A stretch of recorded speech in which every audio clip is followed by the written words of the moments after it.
Hello everyone, this is Prem Pandey presenting before you the first chapter of class 8 NCERT Science। मैं ये science का chapter number 1 crop production and management class 8 का जो topic है वो आप सबके लिए लेके आया हूँ। बहुत ही रिक्वेस्टेड वीडियो है, बहुत सारे स्टूडेंट्स ने कमेंट में करके रिक्वेस्ट की थी इस वीडियो की, तो हम आज से साइंस का भी सीरीज स्टार्ट कर रहे हैं। कंटिन्यूअसली हम सारे चैप्टर्स की वीडियोस प्लस सॉल्यूशंस लाते जाएंगे। हमारे चैनल पे बने रहिए आप लोग।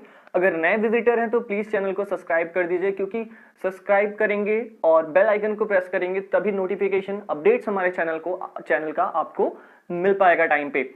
तो इस वीडियो को हमने बहुत ही इंटरेस्टिंग तरीके से बनाया है, फिगर्स की मदद से, वीडियोस की मदद से बनाया है, और होप है कि आपको वीडियो पसंद आएगा। दोस्तों अगर वीडियो पसंद आए तो एक लाइक जरूर कर देना और वीडियो को अंत तक देखो। चैप्टर बड़ा है इसलिए हमने इसको 2 पार्ट में डिवाइड किया है। तो चलिए स्टार्ट करते हैं। Chapter number 1 crop production and management. Crop production and management, crop फसल उत्पादन और प्रबंधन। इस चैप्टर में हम फसल कैसे उगाते हैं, कौन कौन सी फसलें होती हैं, उसको उगाने से लेके काटने तक की प्रक्रिया इस चैप्टर में हम पढ़ेंगे। तो ये कुछ यहाँ पे इंट्रोडक्शन है। हाँ दोस्तों, एक बात और आपको बता दूं कि जो इंपॉर्टेंट पॉइंट्स है जो आपको इस चैप्टर में पढ़ने हैं वो हम अंडरलाइन कर देंगे। प्लीज पेन कॉपी लेके बैठिए ताकि आप नोट्स बना सकें और मेरे साथ बनी रहिए। मैं पूरे चैप्टर को आपको कहीं भी एक भी टॉपिक छूटने नहीं दूंगा, ये मेरा प्रॉमिस है आपसे। और जो भी आपको इंपॉर्टेंट लगे नोट्स बनाते जाइए, हम उसको अंडरलाइन भी कर देंगे। और हमने यहाँ पे इमेजेस की भी मदद ली है ताकि आपको जल्दी विजुलाइज हो सके, क्लियर हो सके टॉपिक।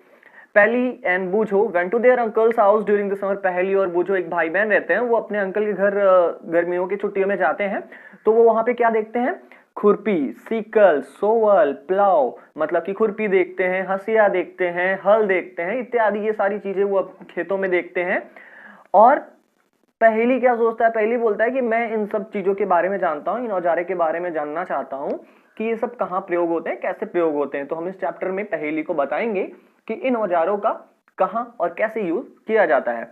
हमने चैप्टर में पढ़ा है, हमने पहले पढ़ चुका है कि सारे लिविंग ऑर्गेनिजम्स को खाने की जरूरत होती है, फूड को जरूरत होती है जिंदा रहने के लिए। जो प्लांट्स होते हैं वो तो अपना खाना खुद बना लेते हैं। Can you recall how green plants synthesis their own food? हाँ, हमें पता है कि ग्रीन प्लांट्स कैसे फूड बनाते हैं अपना फोटोसिंथेसिस के प्रोसेस से। क्लोरोफिल, उनके अंदर एक पिगमेंट होता है जिससे वो अपना खुद खाना बना सकते हैं। लेकिन जो एनिमल्स होते हैं, इंसान भी, एनिमल्स और इंसान भी, वो अपना खाना कैसे बनाते हैं, वो अपना खाना कहाँ से लाते हैं? लेकिन इससे पहले हमें ये जानना जरूरी है कि हमें खाने की जरूरत पड़ती क्यों है। हम पहले से जानते हैं कि खाना हमें क्या देती है? एनर्जी देती है, जिससे हम क्या करते हैं? Utilized by organism for carrying out their various body function. जो कि हम मानवों द्वारा या एनिमल्स द्वारा या ऑर्गेनिजम्स द्वारा जो एनर्जी मिलती है हमें खाने से, उसका हम प्रयोग कहाँ करते हैं? जो बॉडी में प्रक्रिया चलती है, बहुत सारी जो गतिविधियां चलती है, उसमें हमारी जो एनर्जी मिलती है हमें खाने से वो खत्म हो जाती है। जैसे कि डाइजेशन, रेस्पिरेशन, एक्सक्रिएशन, ये सब प्रक्रियाएं जो हमारे बॉडी के अंदर चलती हैं, जिसके लिए हमें एनर्जी की जरूरत पड़ती है। हम अपना खाना पौधों से भी लेते हैं और जानवरों से मिलता है, दोनों से हमें अपना खाना मिलता है। अब बात यहाँ पे ये आती है कि जब हमें हर व्यक्ति को यहाँ पे इतनी भारी मात्रा की पॉपुलेशन, इतना सारा पॉपुलेशन है हमारे वर्ल्ड का, और इतनी भारी मात्रा में जब खाने की जरूरत है तो इतना सारा खाना हमें मिलेगा कहाँ से? तो उसके लिए क्या करना पड़ेगा हमें? Food has to be produced on a large scale. खाने को बहुत बड़ी मात्रा में उगाना पड़ेगा। और इसे करने के लिए हमें किन की चीजों की जरूरत है? लगातार उत्पादन करने की जरूरत है, प्रॉपर मैनेजमेंट, उचित प्रबंधन करने की जरूरत है, और डिस्ट्रीब्यूशन ऑफ फूड, और जो हम उगाते हैं उसको हर पार्ट में, देश के हर पार्ट में पहुंच सके, उसका भी प्रबंधन हमें करना होगा। तो ये तो था इंट्रोडक्शन पूरा, और मेन चैप्टर यहां से स्टार्ट होता है एग्रीकल्चर प्रैक्टिसेस, मतलब कि कृषि गतिविधियां। कौन कौन सी गतिविधियां होती हैं क्रॉप को बोने से लेके काटने तक के जो समय होता है, उसमें कौन कौन सी गतिविधियां एक फार्मर, एक किसान करता है, वो सब हम इस चैप्टर में पढ़ेंगे। तो चलिए देखते हैं। लाइन बाय लाइन एक्सप्लेनेशन तो दे रहा हूं मैं आपको, और इंपॉर्टेंट पॉइंट भी मैं अंडरलाइन कर दूंगा, तो प्लीज वीडियो को स्किप ना करिए और देखते जाइए। टिल 10,000 BC, 10,000 BC तक लोग क्या करते थे? वो लोग नोमैडिक थे, और वो यहां से एक जगह से दूसरे जगह घूमा करते थे खाने के लिए और रहने की खोज में। वो कच्चे फलों को खाते थे, कच्चे सब्जियों को खाते थे, जानवरों का शिकार करते थे, धीरे धीरे वो जानवरों का शिकार करना स्टार्ट कर दिया अपने खाने के लिए, और उसके बाद उन्होंने जमीन पे उन्होंने एक जगह ठहरना, जब एक जगह वो रुकने लगे तो उन्होंने जमीन पे उत्पादन, कृषि चालू कर कृषि मतलब कि उत्पादन करना स्टार्ट कर दिया। वो चावल उगाने लगे, वो वीट उगाने लगे, और भी बहुत खाद्य पदार्थ के फसलें हैं वो अपना उगाने लगे, और यहीं से जन्म होता है एग्रीकल्चर का। एग्रीकल्चर क्या है दोस्तों? एग्रीकल्चर और खेती में आप फर्क समझिए। एग्रीकल्चर की डिफिनेशन यहाँ पे मैं आपको दे दे रहा हूँ। एग्रीकल्चर में वो सारी चीजें आती हैं, रियरिंग ऑफ एनिमल्स हो गया, क्रॉप प्रोडक्शन हो गया, वो सारी चीजें जो हम अपने डेली नीड्स को पूरा करने के लिए करते हैं, जो हम एनिमल्स का रियर करते हैं, एनिमल्स का पशुपालन करते हैं जिनसे हमें दूध मिलता है, और क्रॉप को हम उगाते हैं जिनसे हमें क्या मिलता है? जरूरी सीरियल्स, वेजिटेबल्स, फ्रूट्स, ये सारी चीजें मिलती हैं। तो इन सब चीजों को मिला के एग्रीकल्चर कहा जाता है, इसे एग्रीकल्चर कहते हैं। चलिए आगे देखते हैं। एक और बहुत ही इंपॉर्टेंट डिफिनेशन है क्रॉप की। क्रॉप की डिफिनेशन यही है, when plants of the same kind are grown and cultivated in one place on a large scale, it is called a crop. जब बहुत सारे पौधे, एक ही प्रकार के बहुत सारे पौधे बड़ी मात्रा में उगाए जाएं तो उसे हम क्रॉप कहते हैं, उसे हम फसल कहते हैं। When plants of the same kind are grown and cultivated in one place on a large scale, it is called a crop. इसका उदाहरण देख लेते हैं, एग्जाम्पल देख लेते हैं। जैसे कि कोई बहुत सारे गेहूं की जो पौधे होते हैं वो एक जगह पर, एक खेत में बहुत सारे उगाए जाते हैं, तो हम उसे कहते हैं वो वीट का क्रॉप है, वो पैडी का क्रॉप है, वो बार्ले का क्रॉप है। तो ये सारी चीजें ये होती हैं क्रॉप। क्रॉप बेसिकली क्या होता है, आप एक लाइन में जान लीजिए कि बहुत सारे एक प्रकार के पौधे भारी मात्रा में जहां उगाए जाते हैं वो होता है क्रॉप, उसे हम कहते हैं फसल। हम पहले से जानते हैं, you already know that crops are of different types like cereal. हम पहले से जानते हैं कि जो फसलें होती हैं वो कई प्रकार की होती है, जैसे सीरियल्स अनाज हो गए, वेजिटेबल्स सब्जियां हो गई, फल हो गए, और ये तो बहुत सारी चीजें होती है जैसे हम अनाज उगाते हैं, फल उगाते हैं, सब्जियां उगाते हैं। लेकिन हम जिस सीजन में वो उगते हैं उस सीजन के आधार पर हमने इन्हें मुख्यतः तीन प्रकार में डिवाइड किया है। 2-3 प्रकार में हमने इन्हें डिवाइड किया है, विभाजित किया है। India is a vast country. India हमारी बहुत बड़ी कंट्री है जहां पे क्लाइमेटिक कंडीशन जैसे कि तापमान, नमी और वर्षा एक जगह से दूसरे जगह पे क्या करती है, अलग होती है, वैरी करती है। मतलब यहाँ पे थोड़ी कम बारिश है तो वहां पे ज्यादा बारिश, यहाँ पे कम गर्मी है वहां पे ज्यादा गर्मी होगी। तो तापमान और रेनफॉल वो अलग अलग जगह पे अलग अलग है, और इसी के आधार पर हमारे पास बहुत सारी रिच वेराइटी ऑफ क्रॉप्स हैं, बहुत सारी रिच वेराइटीज ऑफ क्रॉप्स हैं, बहुत ही भारी मात्रा में फसल हैं जो कि भारत के या हमारे देश के अलग अलग हिस्सों में उगाए जाते हैं। इतने भिन्नताओं के बाद भी, डिस्पाइट दिस डाइवर्सिटी, हम क्रॉप्स को, फसलों को मुख्यतः 2 भागों में विभाजित करते हैं। पहला हो गया हमारा खरीफ क्रॉप। ये बहुत ही इंपॉर्टेंट पॉइंट है दोस्तों। खरीफ क्रॉप, रबी क्रॉप को अंडरलाइन कर दीजिएगा, इसके डिफिनेशन पूछे ही जाते हैं। तो 2 बहुत ही मेन टाइप ऑफ क्रॉप होते हैं, जैसे कि एक हो गया खरीफ क्रॉप। खरीफ क्रॉप क्या होता है? खरीफ क्रॉप हमारे वो क्रॉप होते हैं जो कि रेनी सीजन में उगाए जाते हैं, जो कि बरसात के मौसम में उगाए जाते हैं।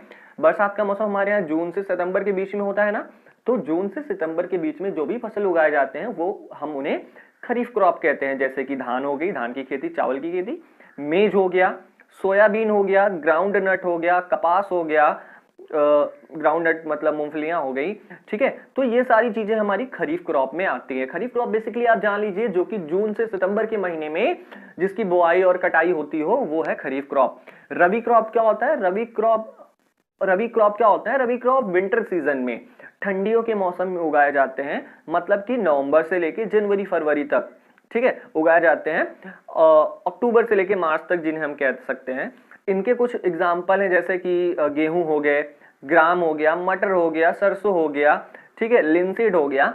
ये सारी चीजें रबी क्रॉप्स में आती हैं। एक मुख्य डिफरेंस जो खरीफ क्रॉप और रबी क्रॉप में है, खरीफ क्रॉप को उगने के लिए ज्यादा पानी की जरूरत होती है और वहीं रबी क्रॉप्स को उगने के लिए कम पानी की जरूरत होती है। इसीलिए खरीफ क्रॉप को हम बरसात के मौसम में बोते हैं और रबी क्रॉप्स को हम जो ड्राई सीजन होता है हमारा ठंडियों के मौसम में, हम उसमें बोते हैं। बिसाइड दिस, इसके अलावा कुछ दाल और जो कुछ सब्जियां होती हैं वो जो गर्मियों में उगाई जाती हैं कई जगह पे, इन्हें हम जायद क्रॉप भी कहते हैं। जायद क्रॉप, ZAID, जायद क्रॉप वो क्रॉप्स होते हैं जो कि समर सीजन्स में उगाए जाते हैं, जैसे कुछ सब्जियां हो गई, दाल हो गए, वो होते हैं हमारे जायद क्रॉप्स। तो जायद क्रॉप्स उतना इंपॉर्टेंट नहीं है, इसलिए आपके एनसीईआरटी के सिलेबस में रखा नहीं गया है उसे। आगे देखते हैं basic practices of crop production. कौन कौन से मुख्य प्रक्रियाएं, गतिविधियां होती हैं जो कि एक किसान फसल उगाने के लिए अपनाता है, कौन कौन सी गतिविधियां वो करता है तब जाके फसल उगता है। हम इस पॉइंट के अंदर उन सारी चीजों को पढ़ेंगे। Cultivation of crops involves several activities undertaken by farmers over a period of time. You may find that these activities are similar to those carried out by a gardener or even by you when you grown ornamental plants in your house. Cultivation of crops, जो एक फसल उगाने के लिए बहुत सारी गतिविधियों से एक किसान को गुजरना पड़ता है। जैसे कि हम अगर देखें तो हम अपने घरों में भी अगर पौधे लगाते हैं, अपने घर पे कुछ सजाने के लिए, अपने घरों को सजाने के लिए जो पौधे हम प्लांट करते हैं, जितना ख्याल, जितना पौधे लगाने के लिए हम गमले में जो मिट्टी डालते हैं उसको हम क्या करते हैं, ढीला करते हैं, उसमें उर्वरक डालते हैं, फिर उसमें पानी डालते हैं, पेड़ लगाते हैं। तो जितनी भी गतिविधियां हम करते हैं, सेम कुछ इसी प्रकार से गतिविधियां एक किसान भी एक फसल उगाने के लिए करता है। और इसी को हम क्या कहते हैं, एग्रीकल्चर प्रैक्टिसेस। इन्हीं गतिविधियों को हम एग्रीकल्चर प्रैक्टिसेस कहते हैं। एग्रीकल्चर प्रैक्टिसेस की डिफिनीशन इंपॉर्टेंट है थोड़ा, इसलिए हमें देखना जरूरी है। यहां से है कि जो भी activities those you may find that these activities are similar to those carried out by a gardener or even by you, and when you grow ornamental plants in your house, these activities or tasks are referred as agriculture practices. Agriculture practices की definition ये आपके screen पे popup हो रही है, आप इसको जरूर देख लीजिए। आगे बढ़ते हैं। ये हमने इन्हें 7 प्रक्रिया में विभाजित किया है कि कौन कौन से 7 स्टेप्स होते हैं जो एक फार्मर गुजरता है एक फसल उगाने के लिए। तो पहला है मिट्टी को तैयार करना, प्रिपरेशन ऑफ सॉइल। मिट्टी को तैयार करना, मिट्टी को ढीला बनाना, ठीक है, उसको जोतना, फिर उस पर पानी डालना, ठीक है, फिर उसको लेबल करना, सोइंग, बीज बोना, एडिंग मैन्योर, खाद और उर्वरक उसमें मिलाना, सिंचाई करना, अनवांटेड प्लांट्स, जो कि हमारे फसल में कभी कभी अनवांटेड प्लांट्स जो कि जिन्हें हम नहीं चाहते कि वो उगे, वो भी उग जाते हैं, उनको हटाना, मैनुअली हटाना या किसी केमिकल का यूज करके हटाना, हार्वेस्टिंग, कटाई, फिर उसको रखने का प्रबंध करना। ये सारी चीजें एक फसल उगाने के लिए इन सारी चीजों से हमें गुजरना पड़ता है। तो पहला देखते हैं प्रिपरेशन ऑफ सॉइल। मिट्टी को हम कैसे तैयार करते हैं। The preparation of soil is the first step before growing a crop. मिट्टी को तैयार करना किसी एक फसल को उगाने से पहले बहुत जरूरी है। ये एक ऐसी one of the most important task in agriculture, ये खेती के लिए बहुत ही जरूरी काम है। क्या काम बहुत जरूरी है? To turn the soil and loosen it, मिट्टियों को पलटना और इसे ढीला करना, इसे भुरभुरा बनाना। This allows the roots to penetrate deep into the soil. ये क्या करता है, अगर हम मिट्टियों को, जितना ढीली रहेगी मिट्टी उतना अंदर तक किसी फसल की जो जड़ होती है वो जाएगी। और जो लूज सॉइल, जो ढीली मिट्टी होती है, अलाउज द रूट्स, वो जड़ों को अलाउ करती है, परमिट करती है कि ताकि वो आसानी से ब्रीथ कर सके, सांस ले सके। इवन वो जितने भी अंदर, अगर जो मिट्टी रहेगी हमारी वो भुरभुरी रहेगी, ढीली रहेगी, तो जो फसल की जड़ें वो चाहे जितनी भी अंदर चली जाए, वो अच्छे से हम ऑक्सीजन और कार्बन डाइऑक्साइड का एक्सचेंज कर सकते हैं। वो What does the loosening of soil allow the roots to breathe easily? यहाँ पे एक क्वेश्चन बनता है कि जो ढीली मिट्टी रहती है वो क्यों, वो जड़ों को क्यों परमिट करती है, क्यों अनुमति देती है कि वो आसानी से सांस ले सके, ब्रीथ कर सके। द लूजेंड सॉइल, यहाँ इसका आंसर यहाँ पे मिल जाएगा आपको। The loosened soil helps in the growth of earthworm. जो ढीली मिट्टी होती है वो अर्थवर्म, केचुए और जो छोटे छोटे माइक्रोब्स होते हैं जो कि मिट्टी में ऑलरेडी मौजूद रहते हैं, वो क्या करते हैं, उनको बढ़ावा देता है। जो ढीली मिट्टी रहती है ये इनको क्या करता है, बढ़ावा देता है, ये अधिक मात्रा में और पैदा होने लगते हैं। इन ऑर्गेनिजम्स को, इन छोटे छोटे कीड़े मकोड़ों को किसान का दोस्त कहा गया है। क्यों कहा गया है? क्योंकि ये क्या करते हैं, ये मिट्टियों को उलट पलट देते हैं, उसको क्या करते हैं, भुरभुरा बना देते हैं, इसको ढीला बना देते हैं मिट्टियों को, और उसमें ह्यूमस भी मिला देते हैं। ह्यूमस क्या होता है दोस्तों? ह्यूमस आप कह सकते हो कि जो डेड प्लांट्स और जो डेड ऑर्गेनिजम्स जो उस मिट्टी में मर गए रहते हैं, उनको डिकम्पोज करके वो फिर से उसी मिट्टी में मिलाता है, जिससे मिट्टी को न्यूट्रिएंट्स मिलता है। ठीक है, but why does the soil need to be turn. लेकिन अब यहाँ पे एक क्वेश्चन और बनता है कि मिट्टी को पलटने की और ढीला करने की क्यों जरूरत पड़ती है। तो देखते हैं हम, you have learned in the previous classes that soil contains mineral. हमने अपनी पिछली क्लासेस में पढ़ा है कि मिट्टी मिनरल्स, वाटर, एयर और कुछ अन्य लिविंग ऑर्गेनिज्म जीवों को अपने साथ कैरी करता है। मतलब कि मिट्टी में कई प्रकार के मिनरल, पानी, हवा और कुछ अन्य जानवर भी पाए जाते हैं। इसके साथ ही साथ जो मरे हुए पेड़ पौधे रहते हैं, मरे हुए जो पौधे रहते हैं, जो जानवर रहते हैं, वो क्या करते हैं, वो सॉइल ऑर्गेनिज्म, जो अर्थवर्म हो गए हमारे और जो माइक्रोब्स हो गए, उनके द्वारा डिकम्पोज कर दिया जाता है। इन दिस वे, इस तरीके से various nutrients held in the dead organisms are released back into the soil. इस तरीके से जो वो मरे हुए जानवर जिनके अंदर न्यूट्रिएंट्स रहता है, वो फिर से वापस हमारी मिट्टी में आ जाता है और ये जो न्यूट्रिएंट्स रहते हैं वो प्लांट्स के द्वारा एब्जॉर्ब कर लिए जाते हैं। Since only a few centimeters of the top layer of soil supports plant growth, turning and loosing of soil brings the nutrient rich soil to the top so that plants can use this nutrients. क्योंकि हमें पता है कि केवल जमीन के सतह से कुछ सेंटीमीटर तक ही जो प्लांट होता है, जो पौधा होता है, वो ग्रोथ, पौधे के ग्रोथ के लिए, पौधे के उत्पादन के लिए बहुत जरूरी होता है। केवल कुछ सेंटीमीटर, शुरुआत से सतह से केवल कुछ सेंटीमीटर तक ही पौधे न्यूट्रिएंट्स, वाटर, मिनरल्स लेते हैं। और इसलिए अगर जो उपजाऊ मिट्टी है वो अगर नीचे से ऊपर आती है तो उसमें ज्यादा न्यूट्रिएंट्स रहेंगे और प्लांट अच्छी तरीके से ग्रो कर पाएगा। दस turning and loosening of soil, और इसीलिए मिट्टियों को पलटना और उसे ढीला करना बहुत ही जरूरी है एक फसल उगाने के लिए। और इसी प्रोसेस को, the process of loosening and turning of the soil, और इसी प्रोसेस को, मिट्टियों को पलटने का और ढीला करने के प्रोसेस को हम टीलेज, टीलिंग या प्लॉइंग कहते हैं, जिसे हम हिंदी में जुताई भी कहते हैं। और ये किसके द्वारा किया जाता है, plug. This is done by using a plough. Plough क्या होता है, हल जिसे हम कहते हैं, वो होता है हमारा plough. Plough are made of wood और आयरन। आप देख सकते हैं कि जो प्लॉ होता है वो किसकी मदद से बना होता है, वो या तो लकड़ी से बना होगा या तो लोहे से बना होगा। और अगर मिट्टी बहुत ज्यादा सूखी है, if the soil is very dry, इसे पानी, मतलब जोतने से पहले हम पानी देते हैं ताकि मिट्टी क्या हो जाए, थोड़ी नम हो जाए, थोड़ी क्या हो जाए, थोड़ी उसको बोलते हैं कि नम हो जाए, जिससे हल आसानी से चल सके। द प्लग्ड फील्ड में है big pieces of soil called cramps. जो जुताई किए हुए खेत होते हैं उसमें आप देखते हैं बड़े बड़े ढेले टाइप के, बड़े बड़े मिट्टियों के, मतलब कि पत्थर टाइप के बन जाते हैं, उन्हें हम क्या कहते हैं, क्रम्स। आप फिगर के थ्रू देख लीजिए, ये होते हैं क्रम्स, जो कि जुताई के बाद जो बड़े बड़े मिट्टी के टुकड़े निकलते हैं वो होते हैं क्रम्स। और इन क्रम्स को तोड़ना बहुत जरूरी होता है। तो हम इन्हें तोड़ते कैसे हैं, प्लैंक की मदद से तोड़ते हैं। हम अपने ट्रैक्टर्स में लगा के, या कभी कभी आप देखते होंगे गांव में एक पटरी टाइप का रहता है और पटरी पे लोगों को बैठने के लिए कहा जाता है और वो बैलों से या जानवरों से खिंचाई करवाई जाती है ताकि जो क्रम्स हैं वो टूट जाए, ब्रेक हो जाए। और the field is labelled, field को लेबल किया जाता है किस लिए, जुताई करने के लिए, बुआई करने के लिए, फॉर सोइंग, बुआई करने के लिए, एज वेल एज, और इरिगेशन मतलब सिंचाई करने के लिए भी हम फील्ड को क्या करते हैं, लेबल करते हैं, प्लेन करते हैं। और ये लेबलिंग किससे की जाती है, लेबलर की मदद से की जाती है। लेबलर आप सब जानते होंगे, आपके गांव में, आपके शहरों में ट्रैक्टर से बांध के खेतों को लेबल किया जाता है, वो एक सतह के रूप में कर दिया जाता है, प्लेन कर दिया जाता है।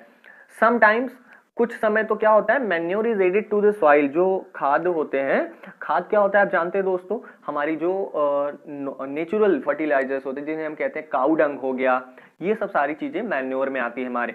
तो कभी कभी क्या होता है, जुताई करने के पहले ही हम मैन्योर खेतों में डाल देते हैं ताकि जब जुताई की जाए तो जब मिट्टी पलटे तो अच्छे से मैन्योर उस मिट्टी में मिल जाए और वो पौधों को हमारे उगने में और अच्छा मदद करे। इससे क्या होता है, इससे प्रॉपर मिक्सिंग हो जाती है, मतलब कि जो खाद होते हैं वो मिट्टी से अच्छी तरीके से मिल जाते हैं। और जो बुआई से पहले हम मिट्टियों को पानी भी देते हैं ताकि जो मिट्टी है वो पूरी तरीके से क्या हो जाए, एकदम नम हो जाए, एकदम सॉफ्ट हो जाए। ठीक है, तो होप आपको ये समझ में आया होगा। अगला टॉपिक देखते हैं, एग्रीकल्चर इंप्लीमेंट्स, मतलब कि जुताई और बुआई के लिए कौन कौन सी औजारों की जरूरत पड़ती है वो देख लेते हैं, कौन कौन सी है। बिफोर सोइंग द सीड्स, जो बुआई के पहले ये बहुत जरूरी है कि जो सॉइल्स हैं, जो मिट्टी है, उसको दाने के समान, मतलब जितना छोटा हम कर सकते हैं उतना छोटा कर दे, ताकि हमें बहुत ज्यादा उत्पादन, फसल का उत्पादन मिले। और ये किया किससे जाता है? ये अलग अलग प्रकार के औजारों की मदद से किया जाता है। इसमें मुख्य औजार कौन कौन से हैं?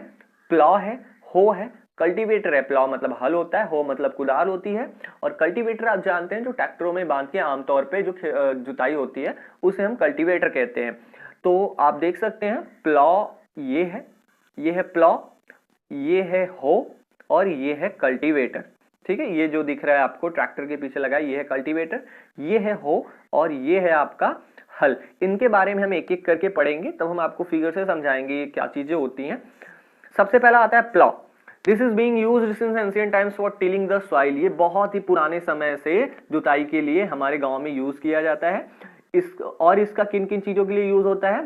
मतलब कि उर्वरक को मिलाने के लिए, मिट्टी में मिलाने के लिए, फसल में मिलाने के लिए इसकी जरूरत पड़ती है, और जो अनवांटेड प्लांट्स हैं उनको हटाने के लिए, और स्क्रैपिंग ऑफ सॉइल करने के लिए हम हल की मदद लेते हैं। This implement is made of would. ये किसका बना होता है? ये लकड़ी का बना होता है। जैसा कि आप फिगर पे देख सकते हैं, ये लकड़ी का बना होता है, और ये खींचा जाता है बैलों द्वारा। मतलब कि दो बैल होते हैं, उनके द्वारा ये खींचा जाता है। बैल की जगह और भी एनिमल्स हो सकते हैं, जैसे हॉर्सेस हो गए, कैमल्स हो गए। और ये क्या, ये अपने साथ it contains a strong triangular iron strip called ploughshare. आप देख रहे हो जो नीचे वाला हिस्सा है, जो लोहे का हिस्सा है, वो त्रिकोण होता है, इसे हम प्लक्सेर कहते हैं। इसका जो मेन पार्ट होता है, जो हल का मेन पार्ट होता है, वो ये देख रहे हैं आप, जो लंबा सा लकड़ी का ये लॉग है, ये होता है, इसे हम प्लग सैफ्ट कहते हैं। और प्लग सैफ्ट के जहां से ये प्लग सेयर होता है, उसके जस्ट अपोजिट दिशा में एक हैंडल होता है पकड़ने के लिए। ठीक है, the other end is attached to a beam. और जो इसका दूसरा हिस्सा होता है वो देखिए बैल के, यहाँ पे देखिए आप देख रहे हैं बैल के गले में ये जो बीम लगी हुई है इससे जुड़ा हुआ है। तो ये होता है, क्या बोलते हैं उसे, ये बुल स्नेक में उसका अदर पार्ट जुड़ा होता है। वन पेयर ऑफ बुल, जो कि एक बैलों का जोड़ा और एक आदमी इससे आसानी से चला सकते हैं। The indigenous wooden plug is increasingly being replaced by iron plug. जो पुराने जमाने के हल थे वो अब लोहे के जो हल हैं इससे आजकल जुताई हो रही है, हम उनका ज्यादा यूज नहीं करते। जो वुडन प्लाउज थे हम उनका ज्यादा यूज नहीं करते, अब हम आयरन प्लाउज का यूज करते हैं इन दिनों। हो, कुदाल जो होता है, it is a simple tool. ये बहुत ही साधारण सा औजार होता है, जो हमारे फसल के बीच में अनवांटेड प्लांट्स आ जाते हैं उनको हटाने के लिए यूज होता है, और मिट्टी को ढीला करने के लिए भी इनका यूज होता है। इनमें लॉन्ग रॉड ऑफ वुड, मतलब कि वुड की, लकड़ी की लॉन्ग रॉड होती है, या आयरन की भी वो हो सकती है, और एक बहुत ही मजबूत चौड़ा मुड़ा हुआ लोहे का प्लेट होता है, जो कि इसके एक किनारे लगा दिया जाता है। आप देख सकते हैं ये यहाँ पे जरूरत है, ये देख रहे हैं आप, ये बड़ा सा जो लंबा सा दिख रहा है इसे हम कहते हैं ये बीम के मदद से आप देख रहे हैं इसको जोड़ा गया है। प्लेट जो कि इसका बहुत ही मुख्य हिस्सा होता है, बेंट प्लेट, ये है। ग्रिप जो कि पकड़ने के लिए है, हैंडल है, और ये जो लंबा सा है रॉड है वो। ठीक है, तो ये है हो, और ये एनिमल्स के द्वारा खींचा जाता है, जानवरों द्वारा ये खींचा जाता है। कल्टीवेटर क्या है? आज दिनों क्या होता है, जो जुताई होती है वो जो ट्रैक्टरों में कल्टीवेटर लगे होते हैं उनकी मदद से की जाती है। ये जो लेबर होता है, मतलब जो आदमी लोग मेहनत करते थे और समय जो लेती थी, वो इन सब चीजों को बचाता है। आगे चीज देखते हैं क्या है, सोइंग, बुआई जिसे हम कहते हैं। Sowing is the most important part of the crop production. जो बुआई होती है किसी फसल की, वो बहुत ही जरूरी होती है, क्योंकि जब बुआई ही नहीं होगी तो फसल को काटेंगे क्या हम। बिफोर सोइंग, बुआई के पहले एक जो किसान होता है वो देखता है, वो अच्छी फसल, अच्छी क्वालिटी की जो बीजें होती हैं उसको सेलेक्ट करता है, उसको चुनता है, क्योंकि जो अच्छी क्वालिटी की जो बीजें होंगी वो साफ होंगी, मतलब कि हेल्दी होंगी, ठीक है, स्वस्थ होंगी, और अच्छे वैरायटी की होंगी। फार्मर्स इनका यूज करता है ताकि वो बहुत ज्यादा से ज्यादा उत्पादन कर सके। अब सिलेक्शन ऑफ सीड्स का सिलेक्शन हम कैसे करते हैं देख लेते हैं। हम इसके लिए एक एक्टिविटी भी ले सकते हैं। एक बीकर में हम क्या करें, आधा पानी डाल दें और उसमें गेहूं की कुछ बीजें डाल दें, मुट्ठी भर। तो क्या हम देखेंगे, हम उसमें थोड़ा देर इंतजार करते हैं, are these seeds which float on water, क्या ये कुछ सीड्स आपको ऐसी दिख रही हैं जो कि पानी में फ्लोट कर रही हैं, जो कि पानी में तैर रही हैं? क्या वो हल्की हैं कि पानी में तैर रही हैं? क्या वो जो भारी हैं वो नीचे डूब गई हैं? तो इन सब क्वेश्चंस का आंसर जानने के लिए हम आगे पढ़ते हैं कि ये भारी क्यों हैं, ये हल्की क्यों हैं जो तैर रही हैं। तो ये हल्की इसलिए होती हैं क्योंकि वो डैमेज्ड होती हैं, क्योंकि वो क्या होती हैं, अंदर से खोखली हो चुकी होती हैं, इसलिए वो उनमें वजन बिल्कुल नहीं रहता और वो पानी पे तैरती हैं। This is a good method, ये बहुत ही अच्छा प्रक्रिया है, बहुत ही अच्छा माध्यम है ये पता लगाने के लिए कि कौन सी बीज हेल्दी है, कौन सा बीज बोने लायक है और कौन सा बीज बोने लायक नहीं है। छांटने की ये सबसे अच्छा माध्यम है कि हम अच्छे बीजों को छांट लें और जो हॉलो, जो लाइटर, जो खत्म हो गए, जो अनहेल्दी बीज हैं उनको हम निकाल दें। बिफोर सोइंग, बुआई के पहले ये बहुत ही इंपॉर्टेंट काम है कि हम बुआई में प्रयोग होने वाले सारे टूल्स के बारे में जान ले। तो सबसे पहला होता है कि ट्रेडिशनल टूल। बुआई में सबसे पहले हम क्या यूज करते थे? ट्रेडिशनल, जो पुराने जमाने में लोग यूज करते थे tool for sowing seeds is shaped like a funnel. ये किस प्रकार था? एक फनल के टाइप था। फनल आप जानते हो, कुप्पी, फनल के टाइप का था और इसमें फनल में बीज भर दिए जाते थे, जो कि क्या होते थे, ये आप देख रहे हैं, इनमें बीज भर दिए जाते थे और वो पाइप लगी है, आप देख रहे हैं, इन पाइप की मदद से वो ग्राउंड में, मतलब कि ये जो हल है, ये हल क्या करता था, जमीन को खोदते चलता था और पीछे से ये जो फनल लगाए गए हैं उनकी मदद से जो सीड था वो जमीन तक, एकदम अंदर तक पहुंच जाता था। तो ये तो था हमारा ट्रेडिशनल मेथड जिनमें हम यूज करते थे। अब हम कौन सा मेथड यूज करते हैं? Seed drill. अब हम किसका यूज करते हैं? अब हम सीड ड्रिल का यूज करते हैं। ये देख रहे हैं आप, सीड ड्रिल ये है। सीड ड्रिल क्या होता है? आपने देखा होगा आपके खेतों में, जहां जहां बड़े खेत होते हैं वहां पे क्या होता है, सीड ड्रिल का मदद से हम बीज को बोते हैं। ये किस प्रकार का होता है? This tool shows the seeds uniformly eight proper distances. ये किसी बीज को उचित, मतलब कि एक बराबर स्थान पे बोता है। जैसे 10 सेंटीमीटर पे एक बीज है तो दूसरा भी अगले 10 सेंटीमीटर पे होगा, तीसरा अगले 10 सेंटीमीटर पे होगा। उचित दूरी पे और उचित गहराई में सीड ड्रिल जो मशीन होती है वो बीजों को बोता है। इससे क्या होता है, इससे, और ये मिट्टी भी ऊपर से डाल देता है। बीज बोने के बाद ये ऊपर से मिट्टी भी कवर कर देता है, जिससे कि जो हम बीज बो रहे हैं उससे पक्षियां चूग ना ले, पक्षियां उठा ना ले जाएं। बुआई के लिए जो सीड ड्रिल मशीन का यूज होता है, ये समय बचाता है, मेहनत बचाता है। तो ये सब चीजें हमने अभी देखा है, इस चैप्टर में अब तक पढ़ा है। बाकी पार्ट हम नेक्स्ट चैप्टर में नेक्स्ट वीडियो में लेके आएंगे। हमारे चैनल के साथ बने रहिए, हम वो सब कुछ हर संभव प्रयास करते हैं ताकि आपको एकेडमिक्स में हेल्प मिल सके। तो मिलते हैं अपने अगली वीडियो में दोस्तों, तब तक।